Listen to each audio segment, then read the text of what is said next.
அனைவருக்கும் வணக்கம். நாம் இப்போ பார்க்க போகிறது குரு பெயர்ச்சி பலன்கள் 2025.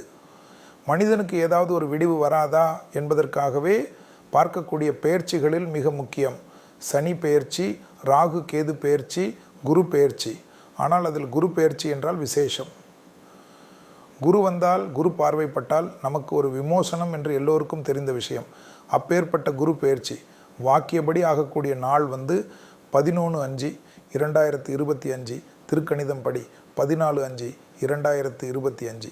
இதுவரை ரிஷபம் என்ற சுக்கிரன் வீட்டில் இருந்த குரு மிதுனம் என்ற புதன் வீட்டுக்கு போகப் போகிறார். மிதுனம் குருவுக்கு பல வகைகளில் குருவானவர் பாதகத்தை கொடுக்கக்கூடியவர் என்பதை ஞாபகத்தில் வைத்துக் கொள்ள வேண்டும். கிட்டத்தட்ட ஒரு வருஷம் இருந்தாலும் அதிசாரம் அதிமுக்கியமாக காணப்படுகிறது. இதையெல்லாம் கலந்துதான் நாம் பார்க்க போகக்கூடிய அமைப்பு. குரு பெயர்ச்சி வாழ்க்கையில் மேஷம் முதல் மீனம் வரை உள்ள ராசிகளில் என்னென்ன இம்பாக்ட் கொடுக்க போகிறார், அதற்கு உண்டான எளிய தெய்வ வழிபாடுகளை பற்றியெல்லாம் நாம் பார்க்க போகின்றோம். பொதுவாகவே குரு ஸ்தான பலத்தை விட பார்வை பலம் மிக முக்கியம். குருவானவர் மிதுனத்துக்கு வந்து 5ஆம் பார்வை ரொம்ப விசேஷம். துலாத்தை பார்க்க போகிறார். அதனால் துலா ராசிக்காரர்களுக்கெல்லாம் இந்த குரு பெயர்ச்சி ஒரு அற்புதம். அடுத்ததாக தனுசுவை பார்ப்பார். 7ஆம் பார்வையாகும். சமசப்தம பார்வை என்று அதற்கு பெயர். ஸோ தனுசுக்கும் நிறைய விஷயத்திற்கு நன்மைகள் ஏற்படும்.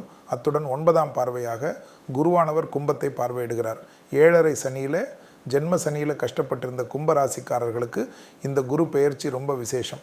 ஸோ இதையெல்லாம் வைத்து குரு நிற்கக்கூடிய ஸ்தானங்கள், குரு பார்க்கக்கூடிய பலன்களை எல்லாம் வைத்து தான் இந்த குரு பெயர்ச்சி பலன்கள் உங்களுக்காக நல்ல செய்திகளை இந்த வீடியோவில் கொடுக்க போகிறோம்.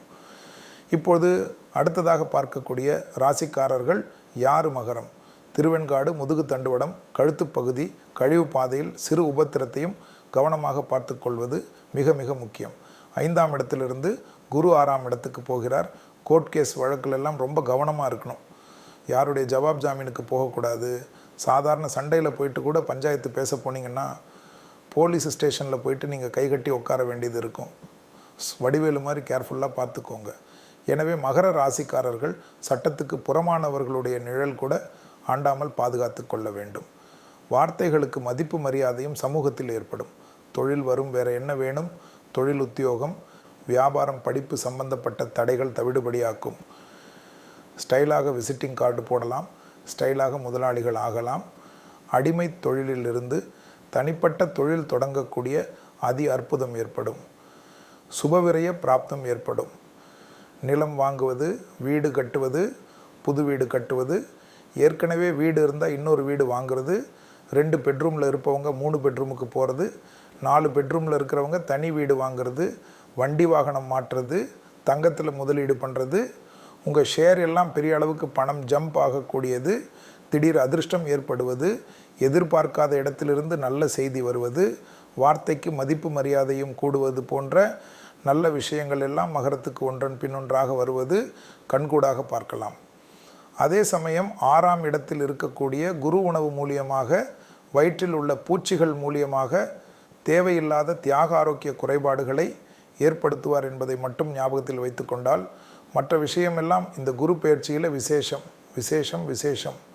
மகர ராசிக்காரர்களுக்கு அதே போல் சனியும் மகரத்துக்கு பெரிய அளவுக்கு ஹெல்ப் செய்வார். என்ன நேயர்களே, குரு பெயர்ச்சி மகரம் ராசிக்கு என்ன செய்யும் என்பதை பார்த்தீர்களா? எதுவும் பயப்பட வேண்டாம். எல்லாம் நல்லதே நடக்கும். நன்றி, வணக்கம்.